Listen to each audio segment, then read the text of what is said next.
लड़के का अपहरण और हत्या। आधी रात बीत चुकी थी। लाल बाजार स्थित सेंट्रल जेल कलकत्ता के अधिकांश कैदी गहरी नींद में सो रहे थे।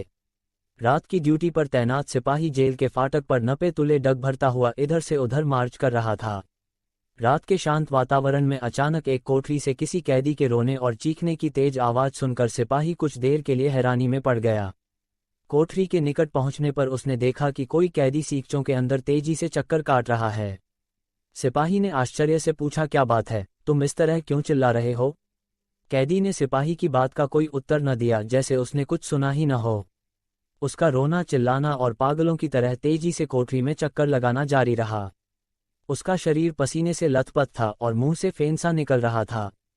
चक्कर काटते हुए वो चीख चीख कर रो रहा था और उसकी आंखों से आंसुओं की धार बह रही थी। लगभग आधे घंटे तक कैदी उसी प्रकार चीखते चिल्लाते हुए अपनी कोठरी में चक्कर लगाता रहा और अंत में बेहोश होकर गिर पड़ा। इस कैदी का नाम था जयंत राय चौधरी, जिसे 12 वर्षीय लड़के का अपहरण करने और बाद में उसकी हत्या कर डालने के अपराध में पुलिस द्वारा गिरफ्तार किया गया था। आवश्यक जांच पड़ताल के बाद पुलिस द्वारा अपराधी के विरुद्ध न्यायालय में मुकदमा चलाया गया। अंत में कलकत्ता के उच्च न्यायालय ने अपराधी को बालक का अपहरण और हत्या करने का दोषी ठहराया और उसे फांसी की सजा सुनाई। फैसला सुनकर जयंत ने संतोष की सांस ली, मानो उसके मन से बहुत बड़ा बोझ हट गया हो। न्यायालय में ही वो बोल पड़ा, फांसी लग जाने पर ही मेरे पापों का प्रायश्चित हो सकेगा। श्री चंद्र बसु कलकत्ता की एक फर्म में कई वर्षों से खजांची थे। रोज की तरह उस दिन भी सायंकाल को अपने कुछ मित्रों के साथ वह घूमने फिरने निकल गए। 9 बजे रात को जब वह घर वापस लौटे तो पत्नी को घबराई हुई हालत में सड़क पर खड़ा देखकर उनका माथा ठनका। हड़बड़ा कर उन्होंने पत्नी से पूछा, क्या बात है, तुम यहाँ क्यों खड़ी हो? पिंटू का कोई पता नहीं चल रहा है? पत्नी ने भयभीत स्वर में उत्तर दिया। कहाँ चला जाएगा वह, यहीं कहीं किसी दोस्त के यहाँ होगा। नहीं, मैंने सब जगह पूछ लिया है पर अब तक उसका कोई पता नहीं लग पाया। मीना कहती है कि उसने शाम को किसी अनजान लड़के से पिंटू को बातें करते देखा था। उसके बाद से न तो वह घर आया और न उसके बारे में कोई खबर मिली। दुखी माँ ने सिसकी भरते हुए कहा, पता नहीं मेरा पिंटू कहाँ चला गया है, तुम जैसे भी हो उसे ढूंढ कर लाओ। देखो, इस तरह रोने और दुखी होने से तो कोई काम नहीं बनेगा।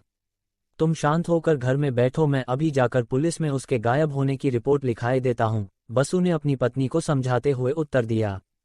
रात में ही बसु भागते हुए अमहर्स्ट स्ट्रीट पुलिस थाने में गए और अपने 12 वर्षीय लड़के पिंटू के अकस्मात गायब हो जाने की रिपोर्ट दर्ज करवा दी।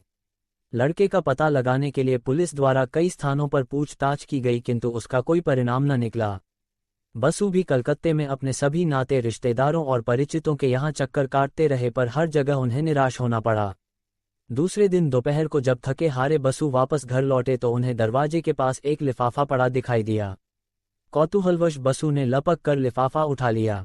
लिफाफे में बंगाली में लिखा हुआ एक पत्र निकला। पत्र का सारांश इस प्रकार था, तुम्हारा लड़का हम लोगों के पास सुरक्षित है और उसके लिए चिंता करना व्यर्थ है। हम लोगों को 4000 रुपयों की तुरंत जरूरत है।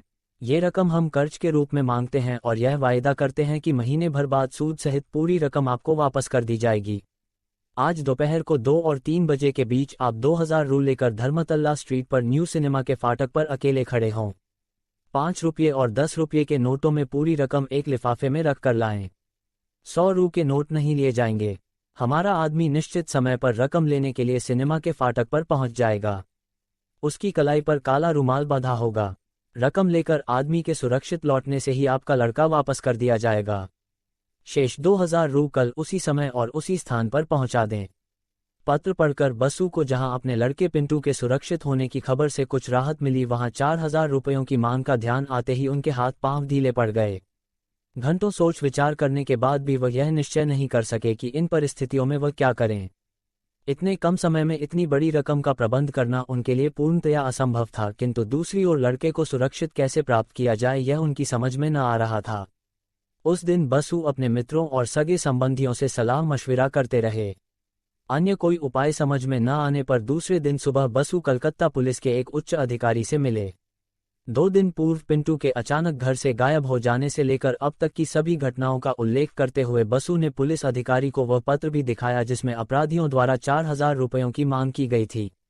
सभी बातों की पूरी जानकारी कर लेने के बाद पुलिस अधिकारी ने बसु को समझाते हुए कहा, अब आप हमें अपना पूरा सहयोग दें। हमसे नोटों का एक बनावटी पैकेट लेकर आप घर से निश्चित समय पर न्यू सिनेमा के फाटक पर पहुंच जाएं। हम सभी लोग सिनेमा के फाटक के आसपास ही रहेंगे। जब कोई व्यक्ति आपसे रकम मांगे तो आप इशारा भर कर दें। इसके आगे की जिम्मेदारी हम लोगों की होगी। घर लौटते ही बसु को एक अन्य पत्र प्राप्त हुआ जिसमें लिखा था, हमको यह मालूम हुआ है कि आपने पुलिस में रिपोर्ट लिखवा दी है। हम आपको पुनः सचेत करते हैं कि यदि निर्धारित समय के अंदर हम लोगों को रकम न मिली अथवा हम लोगों में से कोई व्यक्ति पुलिस द्वारा पकड़ा गया तो हमें विवश होकर पिंटू की हत्या करनी होगी। न्यू सिनेमा के फाटक पर अपने साथ अन्य किसी व्यक्ति को न लाएं। अपने लड़के की जीवन रक्षा के लिए हमारी इन हिदायतों का अक्षरशः पालन करें। काला मेघ। निश्चित समय पर नोटों का बंडल लेकर लड़खड़ाते हुए बसु धर्मतल्ला स्ट्रीट के लिए रवाना हो गए। लड़के के लिए उनके मन में सैकड़ों आशंकाएं उठ रही थीं। बसु के एक मित्र ने इस पत्र की भी सूचना पुलिस अधिकारी को दे दी थी। अपराधी को पकड़ने के लिए धर्मतल्ला स्ट्रीट पर न्यू सिनेमा के आसपास पुलिस का जाल बिछते देर न लगी। सादे भेष में स्थान स्थान पर पुलिस के सिपाही नियुक्त कर दिए गए थे। सिनेमा के फाटक पर दुख में डूबे बसु चुपचाप खड़े थे। ज्यों-ज्यों समय निकट आता जाता था उसके दिल की धड़कन तेज होती जा रही थी। भीड़ में छिपे पुलिस अधिकारियों की नज़र बसु पर गड़ी थी जिससे इशारा मिलते ही अपराधी को पकड़ा जा सके। बसु रह रहकर बड़ी बेसब्री से अपनी घड़ी देख रहे थे। कुछ ही देर में अचानक उन्हें अपने सामने एक नौजवान खड़ा दिखाई दिया। सिर से पांव तक बसु को घूरते हुए उस नौजवान ने पूछा, क्या रकम लाए हो? नौजवान की कलाई पर काला रुमाल न होने से बसु बड़ी दुविधा में पड़ गए। नौजवान को वहां ठहरने का अवकाश कहाँ था? बसु को सोच विचार में पड़ा देखकर नौजवान भाग निकलने के लिए भीड़ में घुस गया। ये देखते ही भीड़ में खड़े पुलिस अधिकारियों ने उसे तुरंत पकड़ लिया। तुम्हारा नाम क्या है? पुलिस अधिकारी ने उस युवक से पूछा। भास्कर चंद्र डे। तुम्हारे और साथी कहाँ हैं? मैं और किसी को नहीं जानता। मुझे तो जयंत ने रकम प्राप्त करने के लिए यहाँ भेजा था। नवयुवक ने घबराए हुए स्वर में उत्तर दिया। पुलिस अधिकारी द्वारा सब तरह से पूछताछ करने पर भी भास्कर गायब लड़के पिंटू के बारे में कुछ भी न बता सका। वह बार बार यही कहता रहा कि उसे पिंटू के गायब होने या अन्य किसी बात के बारे में कोई जानकारी नहीं है। भास्कर के बताए हुए पते पर कुछ ही घंटों में पुलिस ने जयंत को भी पकड़ लिया। पुलिस द्वारा पूछताछ करने पर जयंत ने भी यही कहा कि वह पूर्णतया निर्दोष है और उसे पिंटू के गायब होने के संबंध में कुछ भी नहीं मालूम है। अगले दिन प्रातः 6 बजे करजन गार्डन से गुजरते हुए पुलिस के एक सिपाही को बाईं ओर की एक घनी झाड़ी से किसी लड़के का एक पैर निकला दिखाई दिया। निकट पहुंचने पर उसने झाड़ी में छिपा हुआ किसी लड़के का शव पड़ा देखा। लड़के के गले में एक रुमाल बंधा हुआ था जिससे सिपाही को यह अनुमान लगाते देर न लगी कि गला घोंटने से उसकी मृत्यु हुई है। लड़के का शव बरामद होने की सूचना मिलते ही पुलिस अधिकारी घटनास्थल पर पहुंच गए। पुलिस द्वारा शव को तुरंत डॉक्टरी जांच के लिए भेज दिया गया। ये शव 2 दिन पूर्व गायब हुए पिंटू का ही था। बालक का शव बरामद होने के बाद पुलिस द्वारा संदिग्ध अपराधी जयंत की गतिविधियों की बड़ी सरगर्मी से जांच पड़ताल शुरू हुई। अपने को निर्दोष साबित करने के उद्देश्य से जयंत पहले तो कई तरह के बहाने बनाता रहा, किंतु बाद में यह मालूम होने पर कि पुलिस उसका अब तक का इतिहास मालूम कर चुकी है, उसे विवश होकर सही तथ्य बताने पड़े।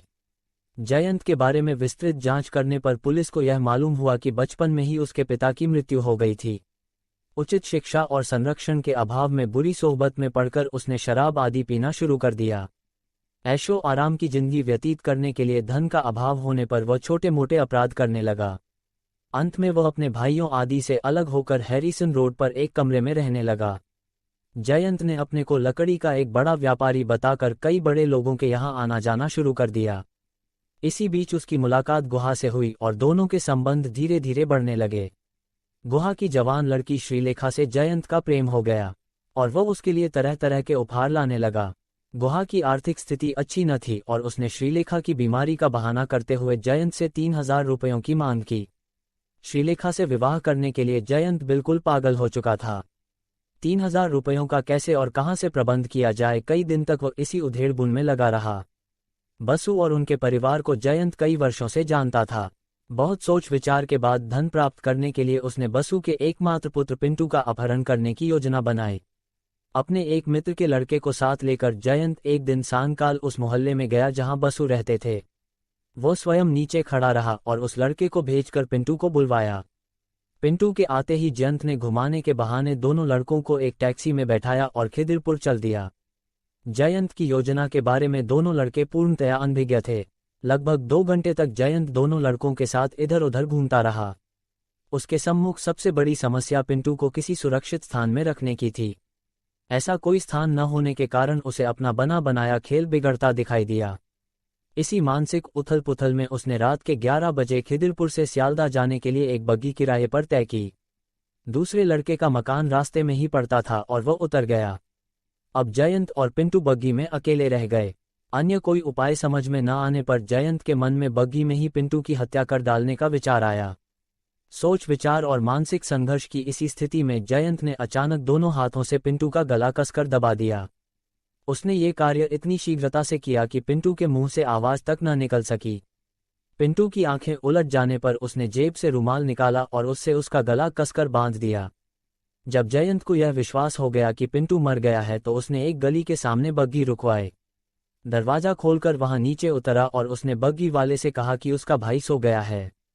लड़के को उठाने के लिए घर के नौकर को बुलाने के बहाने जयंत गली में गायब हो गया। अधिक देर हो जाने पर कोचवान स्वयं पिंटू को जगाने के लिए नीचे झुका। हिलाने डुलाने और आवाज देने पर भी पिंटू ने आंखें न खोली तो कोचवान भय से कांप उठा। ये देखकर कि लड़के के गले में रुमाल बंधा है और उसकी मृत्यु हो चुकी है, कोचवान बग्गी लेकर भाग खड़ा हुआ। करजन गार्डन से गुजरते हुए उसने एक झाड़ी के पास बग्गी रोकी और पिंटू का शव वहां झाड़ी में फेंककर चंपत हो गया। रकम के लिए काला मेघ के नाम से जो 2 पत्र प्राप्त हुए थे उनकी लिखावट जयंत की ही थी। खोज करके पुलिस ने जब बग्गी वाले का भी पता लगा लिया जिस पर पिंटू के साथ जयंत ने यात्रा की थी। जब उच्च न्यायालय द्वारा अपराधी जयंत को मृत्युदंड प्रदान किया गया तो पुलिस अधिकारियों को लगा कि उनका महीनों का परिश्रम सफल हो गया है। अपील करने पर भी फांसी की सजा ही बहाल की गई। कहानी आपको कैसी लगी? जासूसी कहानियों का अपना ही विशेष आकर्षण होता है। जो कुछ पसंद आए उसे लाइक करने में झिझकने का क्या काम? तुरंत लाइक करें। यदि मजा ना आया तो अनलाइक करें। अपने विचारों को यहाँ कमेंट करें, सब्सक्राइब करें, अपने मित्रों को भी बताएं।